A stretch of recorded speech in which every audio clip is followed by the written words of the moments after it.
እኔ የሚጸጽተኝ እሱን በማወቅ እግዚአብሔርና እኔ እሱን ያገናኘን ቀን ነው በጣም የሚጸጽተኝ። ባይሆን ደስ የሚለኝ ምክንያቱም እነዚህ ጨካኝ አንዳንድ ጊዜ እኮ ከፍተኛ ኦሮሞ ጠል ኃይሎች ኦሮሞን የሚጠሉ ግን ኢትዮጵያ ውስጥ መኖር የሚያስቡ የአዲስ አበባ ልጆች ቴዲ አፍሮ ከንቲባ እንዲሆን ወንድሜ ነጠቁኝ በጠራራ ፀሐይ በልና ትጽፋለህ ከሞትኩ ይለኛል። እኔ ውስኪ ጠጪ ኢህአዴጎች እባካችሁን ውሃ ይናፈቀው ህዝብ እንዳለ አትርሱ ይላል መደመር።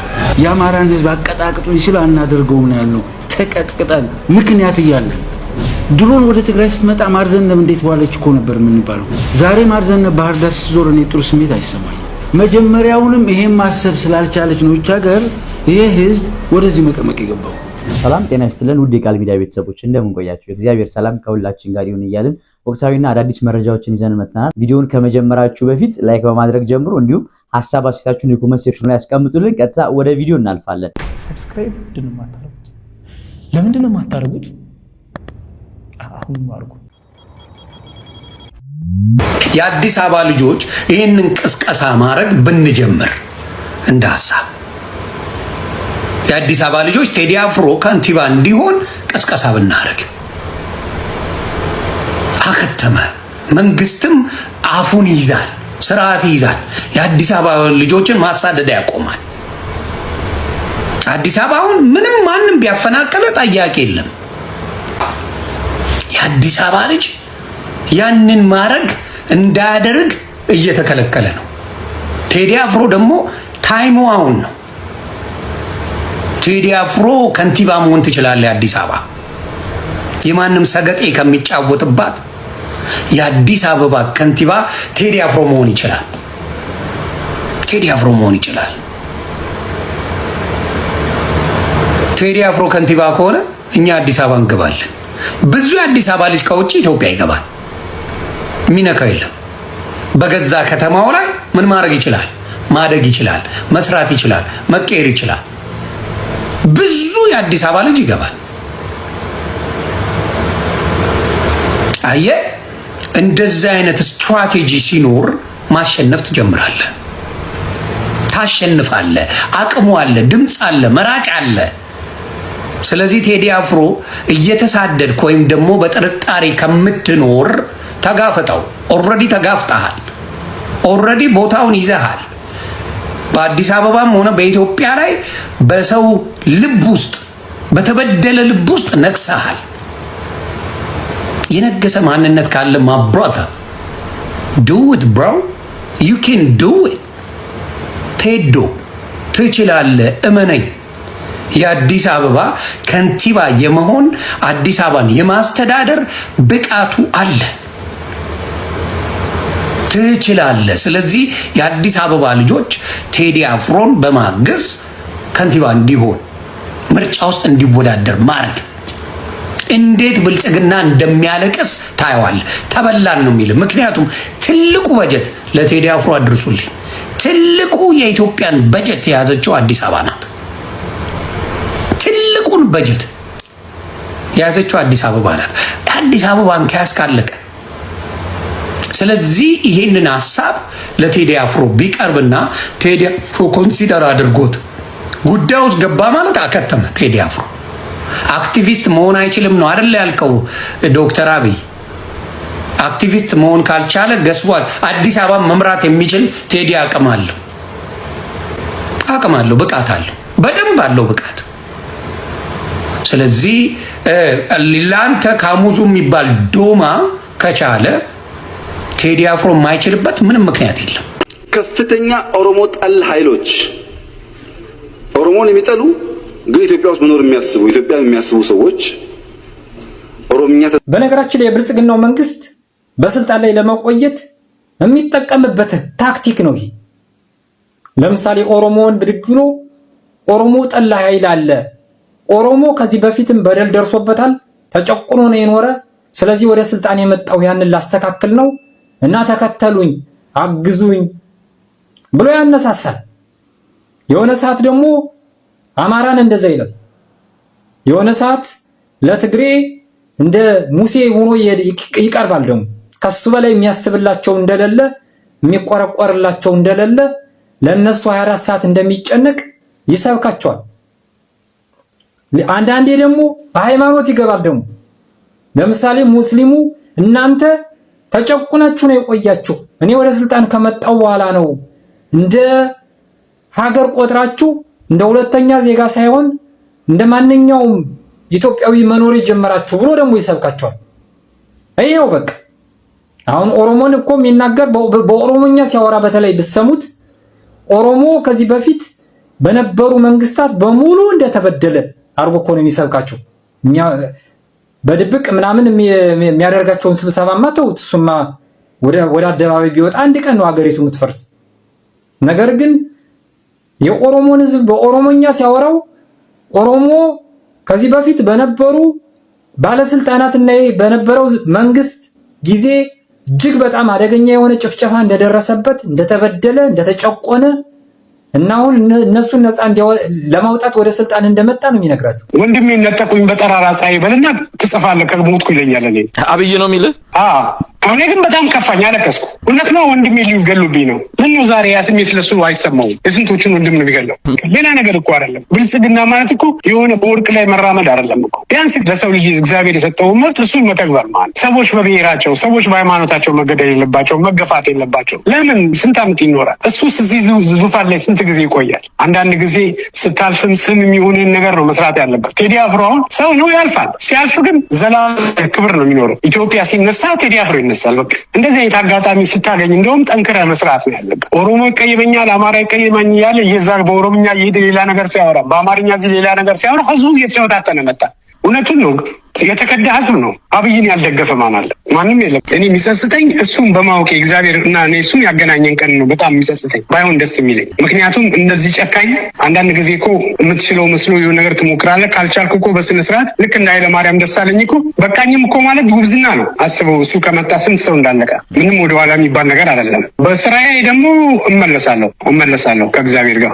ሙዚቃ ያው ተፈጥሬበታለሁ። አሁን ቴዲ ባወጣውም ኢቶሪካ አልበም ላይ በጣም ሰምቼዋለሁ ጊዜ ወስጄ ማለት በቃ በደንብ ነው የተነፈስኩት።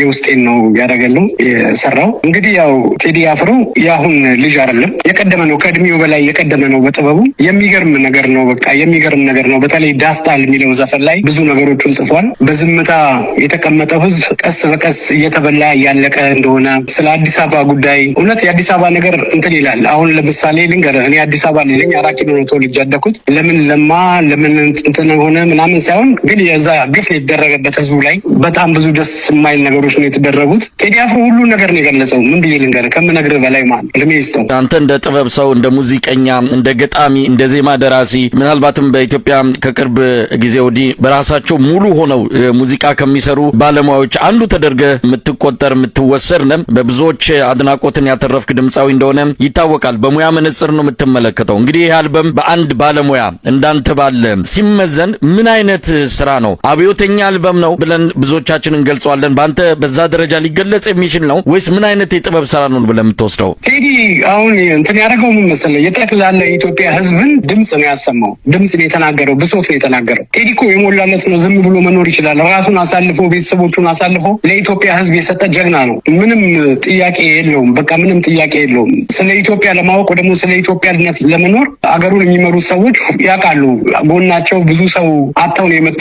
ለምሳሌ ጠቅላይ ሚኒስትሩን ብታነሳ በጣም ብዙ ጓደኞቹን ነው በአንድ ቀን በአንድ መድፍ 10 የሚሆኑትን ሰዎች ያጣው ማለት ነው። ይህን ስሜት ይዞ አድጎ በኢትዮጵያዊነት ስም አድጎ ገባ። ዛሬ ላይ ደግሞ አንዱን ለማስደሰት እየተባለ ያልታሰበ ከባድ ነገር ነው ህዝባችን ላይ ሀገራችን ላይ የደረሰው። በኢኮኖሚም ብትል ህዝቡ በጣም እየተቸገረ ነው። በጣም ከባድ ነገር ነው። ያን ሁሉ ድምፅ ነው የእኛን ድምፅ ነው የተነፈሰው ቴዲ። አልበሙ በጣም የሚወጣለት አይደለም። በጣም ጎበዝ ነው። እግዚአብሔር ይጠብቀው። ድምፃዊ ጌትሽ ምናልባት ዳስጣል የተሰኘውን ሙዚቃ ላይ አተኩረሃል። ያም ብዙ ስሜቶች የሚገለጹበት ብዙ መልእክቶችን የያዘ አዲስ አበባውያን እናንተ የአዲስ አበባ ልጆች ምናልባት እኛ አዲስ አበባን ከናንተ ባሻገር በኢትዮጵያ ምልክትነቷ የኢትዮጵያ መናኸሪያነቷ ቀለማችን የምናይባት የጋራ ቤታችን የጋራ መኖሪያችን አዲስ አበባ ዛሬ በልማት ስም በኮሪደር ስም የደረሰባትን የታሪክ መጥፋት ስናስበው እንደ አንድ ኢትዮጵያዊ የሚፈጥርብን ስሜት ይኖራል። እናንተ ደግሞ እዛ ተወልዳችሁ አድጋችሁ ይህንን የሚተነፍስ ወቅትና አጋጣሚ እየጠበቃችሁ ሊሆን ይችላል። ዛሬ ቴዲ ያንን ነገር አሰምቷል። ይሄ ዘፈን ዳስጣል የተባለው ምን አይነት መልእክቶችን ነው እንደው በአጠቃላይ የያዘው? ከአዲስ አበባ ጉዳይ ባሻገር፣ ከሰንደቁ ጉዳይ ባሻገር፣ ታሪካችንን ከማጣታችን ባሻገር ባይተዋር በተደረግንበት በገዛ መሬታችን እነዚህን ጉዳዮች ሁሉ እንዳነሳ ነው በግል የምረዳው። ዳስጣል ላይ ብዙ መልእክቶች አሉት። በዝምታ እንዳለቀ 12ቱን በግ አንድ ነብር እንደበላ በአንዴ እኮ አንድ ነብር 12 በግ አይበላም እኮ። አንዷን እያያዘ ነው የሚጨርሳቸው ማለት ነው። እና ዝምታው ያመጣው ነገር ነው። ዳስ የሚጣለው ለሁለት ነገር ነው። አንድ ለሀዘን ነው፣ ሁለተኛ ነገር ነው ለደስታ ነው። ድሮ እኮ እኛ አዲስ አበባ ላይ ዳስ ተደርጎ እኮ ሰርግ ይደረጋል። ስለዚህ ዳስጣል ማለት አንድ የምታዝንበት ነው። ሁለተኛ ነገር ደግሞ ይሄን ነገር ተሻግረህ ወጥተህ አገር ላይ ደስታ ጊዜን የምታሳልፍበት ዳስጣል ነው እንጂ ቁጭ ብለህ አልቀሳለም፣ ዝም ብለህ አትሙትም። ህዝቡ ዝም ነው ያለው። ሁሉ ጊዜ ይሞከራል፣ ዝም ነው ያለው ማለት ችግሩ ኑሮ እየባሰ መጣ፣ ሰው ተጎዳ፣ ከአቅም በላይ ሆነ። ብዙ ነገር የሚጠሩ ቁጥሮች ራሱ አዲስ አበባ ላይ ኢትዮጵያ ላይ እኛ ብዙ ጓደኞች አሉን፣ ብዙ የምናውቃቸው ቤተሰቦች አሉን እና በጣም ከብዷቸዋል። ይሄ ነገር የሆነው በስርዓቱ ምክንያት ነው። ለነፍስ ቢሆን አተሳሳ ነው ለአንድ ነፍሴ ብሏል እኮ እሱ። ከፈለጋችሁ ግደሉኝ ማለት ነው። እኔ ዝም አይደለም ነው። ከሀገር ወዳድ ከአንድ ጥበበኛ የሚጠበቅ ባህሪ ነው። ቴዎድሮስ ካሳሁን ዛሬ ብቻ አይደለም ስለ ኢትዮጵያ ሁሉ ጊዜ ቀኝ እጅ ነው። ይሄኛው ዘፈን በጣም ብዙ ነገር አለው፣ ብዙ ነገር አለው። ከዚህ በፊት ይቅር እንባባል ምናምን የሚል ነገር ነው የሚለው። በሰንደቋን ከፍ እናድርግ ምናምን ነው። ቢያንስ በይቅርታ የሚሸነፍ ነገር አለ ማለት ነው። ዛሬ ግን ሀገር ሞታለች እያለ ነው። በዝምታችን ሀገራችን እየፈረሰች ነው። በዝምታችን በየማይሆን ነገር ውስጥ ሀገራችን እየገባች ነው። ዝምታ አይበጅም እያለ ነው እና በጣም ከባድ ነገር ነው። እኔ በጣም ለሱ ያለኝ ክብር ትልቅ ነው። እንደው ወደ ድምፃዊ ጌትሽ በቅርበት ትተዋወቅ ቴዲ አፍሮ ጋር ሰሞኑንም በተለይ በብልጽግና መንደር አካባቢ በሰፊው እንደ አንድ ጉዳይ አድርገው ሲያነሱት ነበር። ገበያውን ፍለጋ ነው፣ ከገበያ አንጻር የሚታይ ነው ብለው ሊያቃልሉት ሊያሳንሱት ይሞክሩ አሉ። እንደው በቅርበት የምታውቀው ከሆነ ቴዲ አፍሮ እንዲህ አይነት አጋጣሚዎችን ጠብቆ የሚያወጣው ገበያ ፍለጋ ተደማጭ ለመሆን የህዝብ ተወዳጅነትን ለማትረፍ ወይስ በትክክል የሚያምንበትን ነው? እሱ እኮ ብሏል እኮ ዘፈኑ ላይም ብሏል እኮ እስከዛሬ ዝም ያልኩት ያልፋል ይሻሻላል ብዬ ነው። ለካ በዝምታ ዝም ብዬ ማለቅም አለ እያለ ነው እኮ ቴዲ አፍሮ። እንደዚህ ገበያ ገንዘብ ምናምን አይደለም። ኦልሬዲ እኮ ገንዘብ አለው እሱ። ምንም ችግር የለበትም፣ የገንዘብ ችግር የለበትም። ባለው ነገር መኖር ይችላል ከቤተሰቦቹ ጋር። በዛ ላይ ደግሞ ጥሩ ጭንቅላት ያለው ልጅ ነው። ብዙ አይዲያዎች ልክ እንደ ዘፈኑ ሌላም ነገር ክሬት ማድረግ ይችላል። እንደዚህ የሚሉት ራሳቸው ለገንዘብ የኖሩ ለሆዳቸው የኖሩ ሆዳደሮች ናቸው። ሲጀመር ምን ሰው አለ? አሁን ምንም ሰው አለ እዚህ ይሄ መንግስት ምን ሰው አለው ሲጀመር? ካሙዙን ምክር ቤት ታስገባ ከሆነ እኮ አለቀ። አይ እንግዲህ ፖለቲካ ላይ ገብቷል። ፖለቲካ ላይ የገባ ሰው ያው ሊተችም ነው። ፖለቲከኛ ከሆንክ ወስነ አምነበት የገባኸው ነው። እንዲህ አይነት ትችትን ጨምሮ ሌሎች ነገሮችን ትቀበላለህ። ካሙዙ ምርጫው አድርጎ ብልጽግና ሆኗል። ብልጽግና መሆን ብቻ ሳይሆን የፊት ግንባር ሆኖ ሌሎችን እንዲያሸማቀቅ በሌሎች ላይ ዘለፋዎች እንዲያቀርብ በአገዛዙ ተልኮ ተሰጥቶት የወጣ ስለመሆኑ ምንም ጥርጥር የለውም። ካሙዙ ሲጀመር እንደዚህ ሰውን የሚማሸማቀቅ አይምሮ ምናምን ያለው ልጅ አለ። ሌላ ልጅ ነው ካሙዙ። የተፈለገበት ብቻ ምክንያት የደቡብ ወጣቶችን ወታደር ለማድረግ ነው። ሌላ ነገር አይደለም። ምንም ሌላ ነገር አይደለም። ውስኪ ጠጪ ኢህአዴጎች እባካችሁን ውሃ የናፈቀው ህዝብ እንዳለ አትርሱ ይላል መደመር።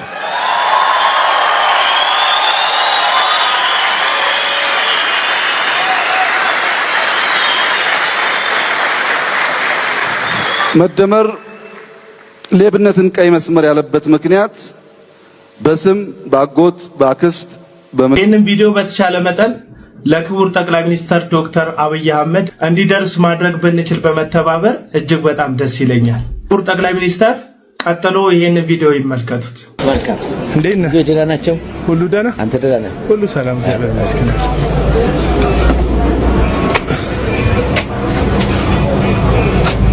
ባለሱቅ 2 ሊትሯ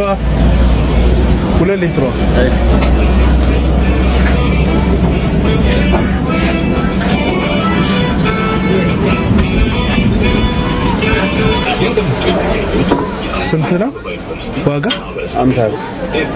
50 ብር ገባ። በጣም ፈጠነ። አሁን የተመለከቱት ቪዲዮ ይህንን 2 ሊትር ውሃ ከሱቅ ለመግዛት ሲሄድ የቀረጽኩት ቪዲዮ ነው። የትኛውም ዓለም ላይ ሰዎች በምድራቸው የሚያገኙትን ተፈጥሯዊ ስጦታ በርካሽ ወይም ከሌላው ዓለም ቀነስ ባለ ዋጋ የማግኘት እድል አላቸው። አረብ ሀገራት የሚገኙ ዜጎች ከየትኛውም ዓለም ይልቅ ነዳጅን በርካሽ የማግኘት እድል እንዳላቸው ሁሉ እኛም ኢትዮጵያውያን ደግሞ ከአምላክ እንደ ገጸ በረከት የተሰጠን አንድ ተፈጥሯዊ ነገራችን ቢኖር የከርሰ ምድር ውሃ ነው።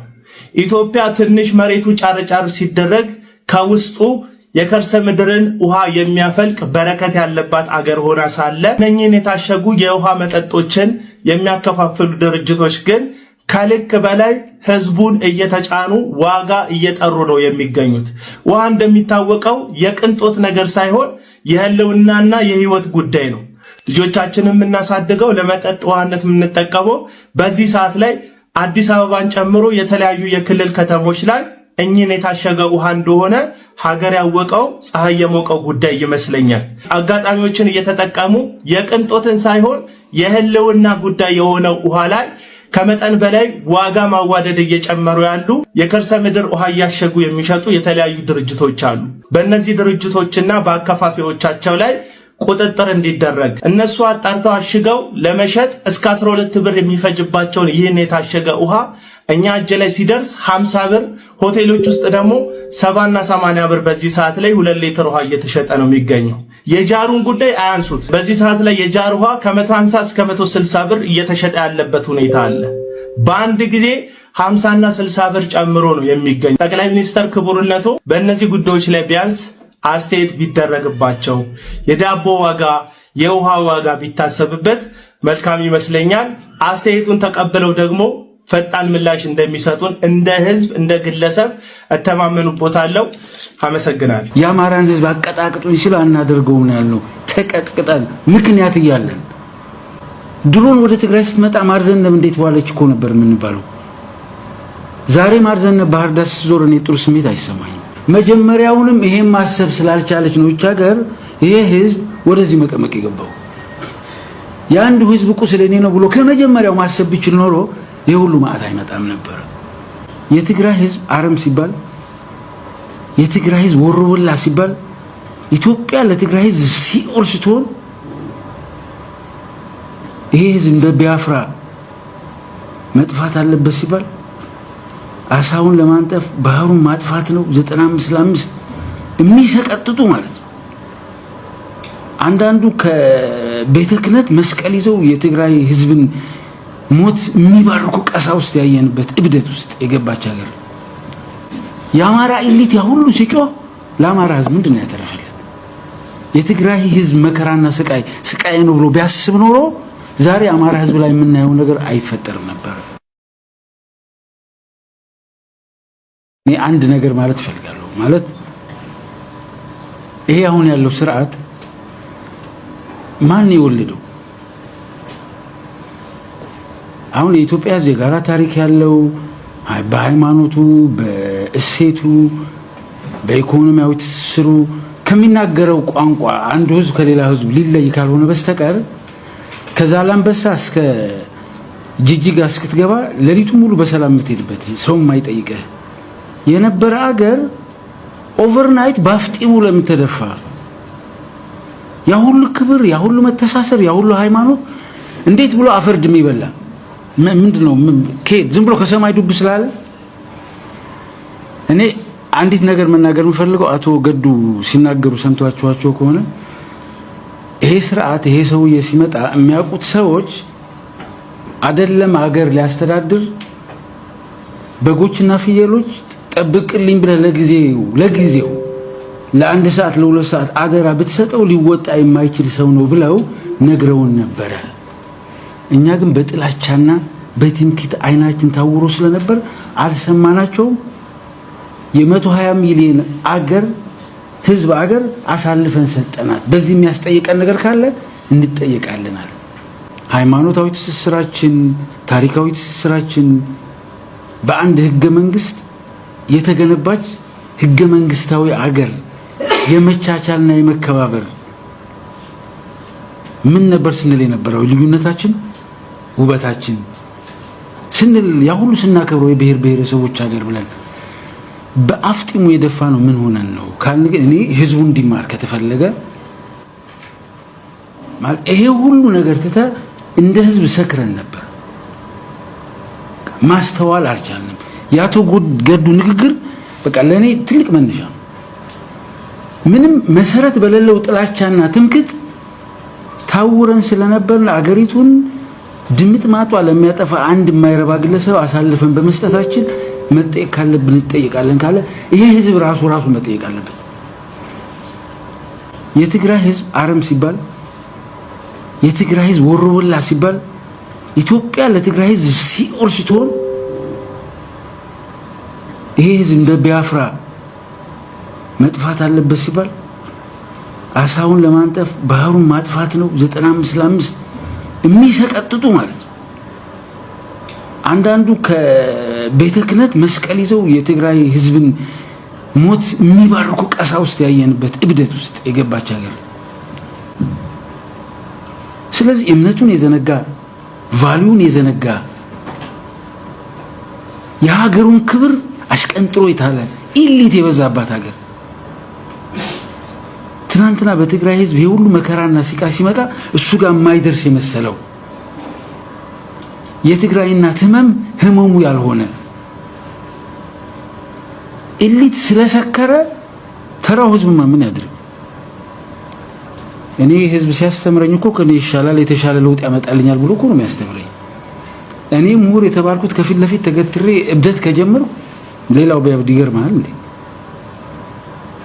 ስለዚህ የኢትዮጵያ ኢሊት የኢትዮጵያ ቀሳውስት ለዚች ሀገር በአፍጢማ መደፋት ራሳቸውን ቆሞ መጠየቅ አለባቸው መጀመሪያ። ይሄን በማረጋችን ነው የአማራ ኢሊት ያ ሁሉ ሲጮህ ለአማራ ህዝብ ምንድነው ያተረፈለት? የትግራይ ህዝብ መከራና ስቃይ ነው ብሎ ቢያስብ ኖሮ ዛሬ አማራ ህዝብ ላይ የምናየው ነገር አይፈጠርም ነበር። ይሄን ትስስር ባለማስተዋል ማለት ነው። የሀገሪቱ የውጭ ጉዳይ ሚኒስቴር የነበረው ገዱ እንኳን ይሄን ማስተዋል ባለመቻላችን መሪዎች ሆነን አገሪቱ መቀመቅ የቀተትናትኛ ነን። የትግራይ ህዝብ ትከሻ ላይ የዘነበ መዓት እኮ ማንም አይሸክመውም።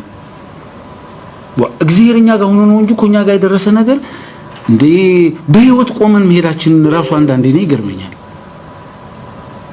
ድሮን ወደ ትግራይ ስትመጣ ማርዘነብ እንዴት ዋለች እኮ ነበር የምንባለው። ዛሬ ማርዘነብ ባህር ዳር ስትዞር እኔ ጥሩ ስሜት አይሰማኝም።